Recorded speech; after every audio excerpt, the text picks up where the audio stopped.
3.9 ድረስ ነበር ማምጣት መፈልገው 3.9 አመጣው። ሰማይ ነካል ያለ ጣሪያ ነካል። ወደ ምትፈልጊው ነገር ካልተጠጋሽ ምትፈልጊው ነገር ወደ አንቺ አይመጣም ነው የህይወቴ ቁልፍ ምንድነው። በዛን ሰዓት መማር ነበር። አንዴ ነው የምንኖረው። ስለዚህ የህይወታችንን መንገድ ራሳችንን እንኑረው። የኔን መሪ ማንንም እንዲይዝብኝ አልፈልግም። እኔ በተለይ ልጆችን መጉዳት አልፈልግም፣ መጥቀም እንጂ። መሳቅ የሌለብኝ ቦታ ልስቅ እችላለሁ። ስትመሳሳይ ተጣፊያለሽ። ከወር የምትላክልኝ ብር ያልበቃችኝ ሴትዮ የኔ ፖድካስት መጣች። ይሄው የዶክተር ወዳጄና ሀለ የምታውቂው መንገድ አለሽ። አጠፊ ማለት ውጤታችሁ የመጀመሪያዋ 6 ወር ከተበላሸች ከዛ በኋላ ለማስተካከል በጣም ይከብዳል። ግን የሰው ህይወት ባክኖ እንዲቀር ስለማልፈልግ ተቻለኝን አካፍላለሁ።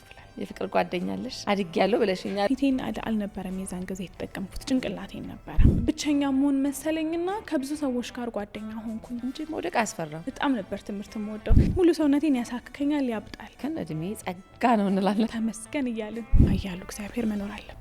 ምን እንፈልጋለን ከዚህ በላይ? ስትሞቺም ተመሰገንሽ ሰው ሆነሽ ሙቺ። ጀግና ሴት በጣም ወዳለሁ። ትዳር ውስጥ ነሽ በዩ ውድቀት ማለት ነው የመጨረሻ ነገር አይደለም። የበሱ ስር ህይወትሽ እንዲሆን አትፍቀጂ። ተራቢ እንዴ ምን ችግር አለው? ሳያጎነብስ ውሎ ይደር። እኔ ምን አገባኝ? ነገ እኮ ሞታለሁ፣ አያስታውሰኝም።